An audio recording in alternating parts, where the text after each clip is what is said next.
When I was in high school, I was an active runner. I would run every day after school, which allowed me to clear my head, or just to get some clarity on things I had to decide.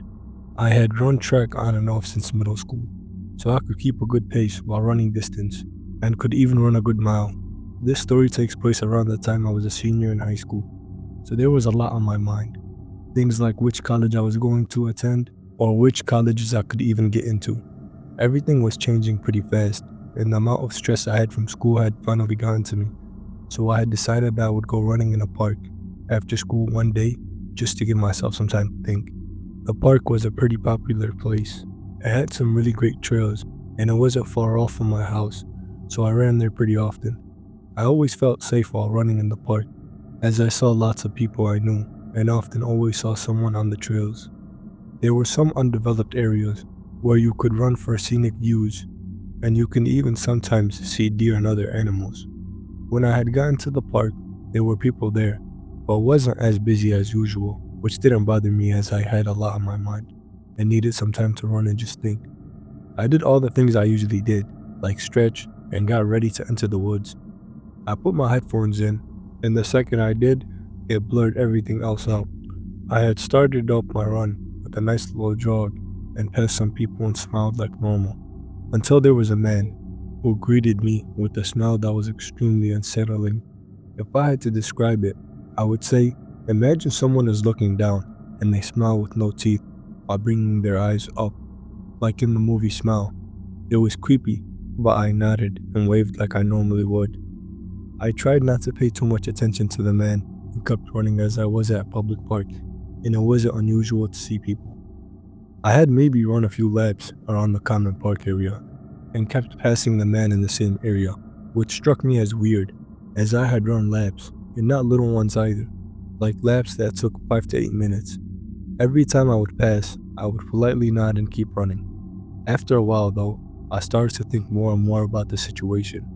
I began wondering why the man hadn't moved much from the original area I saw him in. At this point, I started seeing less and less people on the main trails, and it became later in the afternoon. The sun was covered in clouds, and although it hadn't set yet, it was getting darker and gloomy, as if a storm were coming. It was late April, so it was hot and raining pretty frequently, and I decided that I would run a little bit longer until it started to rain. Then I would head back to my car. I ran past the main parking lot and noticed that my car was the only car parked in the lot, so I knew I was alone and figured everyone knew the rain was coming and they had decided to leave. I ran towards the entrance and re-entered the running paths, passing the original place I had seen the man, and he wasn't there. I slowed down, catching my breath, and walked slightly for a few minutes, deeper and deeper in the trail. I was gathering my thoughts when I felt the feeling of being watched. I took my headphones out, and when I did, the park was silent, scary silent. You couldn't hear trees blowing in the wind or cars from the main road. You could only hear the sound of my breath and the music blasting from my headphones. I looked around and didn't notice anything, so I kept walking, this time remaining vigilant as I couldn't shake the feeling that I was being watched. As I was walking, I had my head down, and when I brought it up, I noticed the man from earlier walking in my direction, except this time, he wasn't smiling. He looked agitated, so I didn't even bother to smile or wave. I kept my head down, but noticed he was in jeans, boots, and a long-sleeved shirt, something I hadn't noticed earlier. It wasn't unusual for some people to be wearing that, but it was in the low 80s and humid from rainy days prior, so I knew he had to be hot. I kept walking for a minute, hoping that I was in the clear, and when I made it probably 20 feet away, I turned around to see where he had gone, and to my surprise, he turned around also, walking in my direction. I picked up my pace a little and started jogging, leaving my headphones out this time. Every step I took, I heard more behind me. I glanced back and noticed the man jogging as well. I thought to myself, jogging in jeans, boots, and a long sleeve?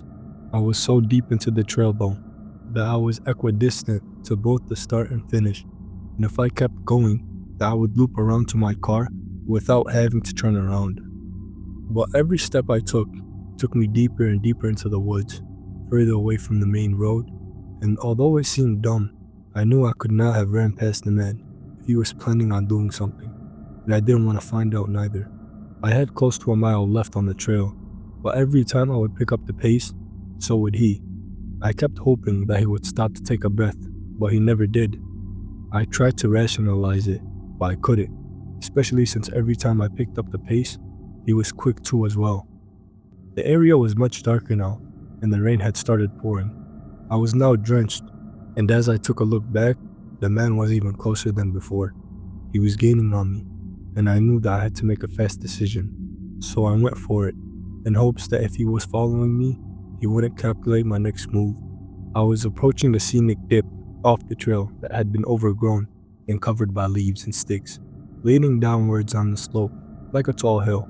People had stopped running down it because of how steep it was, but it cut right down the main loop, saving probably 1/3 of the remainder. At this point, the only people who really knew about it were the people who had run it before it became overgrown. I picked up my pace as fast as I could, running straight forward on the main path, and covered my face with my arms, cutting a sharp left, running through the twigs, vines, and leaves. I had heard an audible gasp, followed by the sound of heavy footsteps. I ran down the hill as fast as I could, hoping that I had made the right decision. I was too afraid to look back until I reached the bottom of the hill. I had put a good distance between us, and when I turned around for the last time, there he was, standing at the top of the hill, looking down at me, breathing heavily, looking annoyed and angry, like he was on the verge of a psychotic break. He was breathing heavily, covered in rain, and just staring at me with such anger. I didn't stick around and ran as fast as I could toward my car, hoping that when I got to my car, the story would end there. But when I approached my car, I quickly jumped into it and pulled out the parking lot as fast as I could. I looked in the rearview mirror, noticing the man on the edge of the woods, staring. It immediately set chills down my spine as there were no other cars in the parking lot. I was shaking the whole car ride home and was too afraid to tell my parents, because if they knew, they wouldn't let me run again, and that was my only form of solitude. I laid in bed all night, in fear, thinking about his unsettling smell and how creepy he was. I thought about how I should have known something was wrong sooner. I finally fell asleep after replaying all of the scenarios in my head and was woken up at 3 a.m. by my stepdad, who had just gotten home from work. I heard him enter the house in a panic, screaming for me, and when I sat up, he came into my room, asking if I was okay, and when I asked why, he pointed outside. I quickly went outside to see my car door open and my car had been gone through, sheets slashed, and a busted back window. I was confused as nothing had been stolen, but just to destroy my car was strange. I started thinking about who would do something like that or why. We lived in a secluded area with only 2 neighbors, which lived far enough from us to allow us to be loud and have gatherings, but close enough to run to in case of an emergency, so nobody had heard anything. Aside from the glass and cut seats, the only thing sitting on my seat was my registration. It suddenly dawned on me that when I had ran to my car earlier that day, that I jumped straight in and took off. I didn't unlock my car. It was an older, so I had to manually lock and unlock with the key, but I didn't unlock it. I knew it had to be the man from earlier. He must have looked at the registration and gotten my name and address from it. I moved to college shortly after, and my family sold the house when I was in college, but it still makes me wonder what else he would have done if he had gotten to me, or even worse, broken into my house.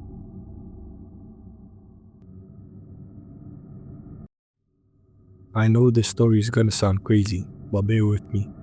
Last October, I went hiking alone near Mount Hood.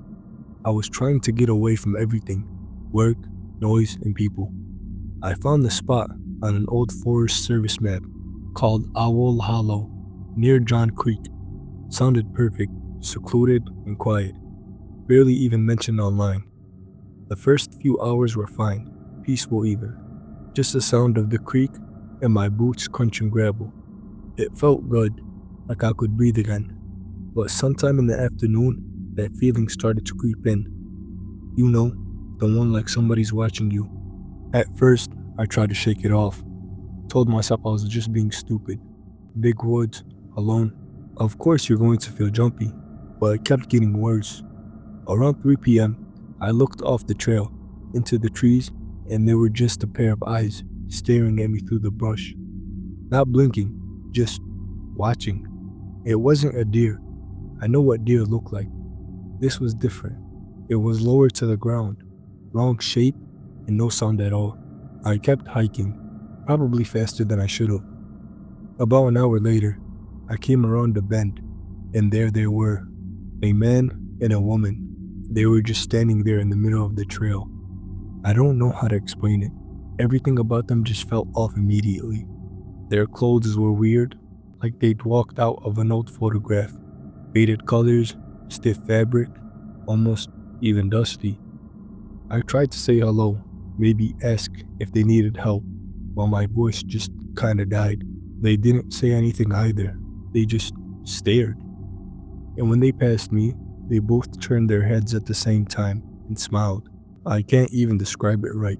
It wasn't human. Their mouths stretched way too wide, and their teeth were just wrong. They were sharp and dirty, and their eyes were even black. Not like dark eeriness black, like bottomless pits. I almost threw up. I almost ran. But they just kept walking like nothing had happened, disappearing into the woods behind me. I should have left right there. I should have turned around, sprinting back to my truck, never looking back. But I didn't. I just kept going. Dumbest decision ever. By the time I set up camp that night, my hands were shaking so bad, I could barely get the tent up. It didn't matter though. I wasn't gonna sleep anyway. As the sun went down, the woods around me got wrong, too quiet, no birds and no bugs, nothing but the creek and the sound of my own heart pounding in my ears. Then I started to see them. First one, then two, then more. There was like 17 or 18 of them, crouched in the trees, peeking from behind the rocks, half buried in the tall grass, all with the same twisted smiles, all with those black eyes. I sat there by the fire, clutching my pistol, feeling like I was gonna pass out from terror. They didn't move. They didn't get closer. They just watched. I don't know what snapped, but I stood up and fired 2 shots straight into the air. The sound echoed through the trees, sharp and painful. They didn't even flinch. That's when I ran. I grabbed my pack and ran like my life depended on it, because honestly, I think it did. I don't remember getting back to the car. I don't even remember driving home. I just remember slamming the door behind me and sitting there in the dark for hours, shaking, gun still in my hand. I haven't told anybody until now. People would think I'm crazy. Hell, I think I'm crazy sometimes when I replay it in my head. But I know what I saw, and I'm telling you, if you ever find yourself near Owl Hollow, turn around, get out while you can. Some places are better off forgotten. Back in 2017, I was still active in my church, and that summer, my mom convinced me to join the Pioneer Trail hike. Honestly, I wasn't thrilled. Something about it just didn't sit right with me. Though I couldn't explain why, that uneasy feeling lingered in my gut as we set off. By the time we stopped for a break, we had already trekked close to 10 miles. I grabbed something to eat like everybody else, but that gnawing sensation that we weren't alone wouldn't leave me. I brushed it off, telling myself, don't be stupid, there's nothing out except us. We continued with our usual camp activities, and that night, after downing a bag of spicy Takis, which was a terrible idea, I found myself making a quick bathroom trip before heading back to the cabin, exhausted and ready to crash. And just as I was about to drift off, I heard a sharp crack, a branch snapping. I dismissed it at first, but then came another, and another, and another. My gut twisted. Alright, something's not right, I thought. Curious but tense, I pulled myself to the window and peeked outside. What I saw froze me to the core. Standing there, particularly hidden among the trees, was a creature. It was long and disturbingly thin, its ribs clearly visible under pale, almost translucent skin. It had searing red eyes that seemed to glow against the dark forest backdrop. It moved with unsettling, jerky motions, sniffing the ground in air like it was hunting for something. For a moment, it had its back to me, but then, slowly, it began twisting its body, almost unnaturally, toward where I was watching. I panicked, diving back into my bunk, heart pounding so loud I thought it would hear me. What the hell did I just see? Am I losing my mind? Raced through my head as I buried myself under my blanket. Branches kept snapping outside, closer and closer. Unable to hold it in, I shook one of my cabin mates awake. He blinked at me confused and half-jokingly said, "You good, Leo? You look like you just saw a ghost." "I don't know what I saw," I whispered, "but I need you to look." He sighed but agreed. "Okay, but you know there's nothing. His voice cut off, because it was there, but closer now. Thank God it wasn't looking at us. Without a word, we dropped back into our bunks, yanking the blinds shut, and tried to convince ourselves it would go away. The snapping branches grew louder, but neither of us dared to look. After what felt like an eternity, I mustered the courage to peek, and it was gone. All that remained outside were dozens of broken branches, as if something massive had stormed through the forest. We didn't breathe a word of the creature to the counselors. Instead, we claimed we heard a bear in the night. They organized a search, but only found a few strange paw prints that didn't look quite right. My cabin mate and I, we knew better. We knew what we had seen. Since that night, I've never stepped foot on a pioneer trail again.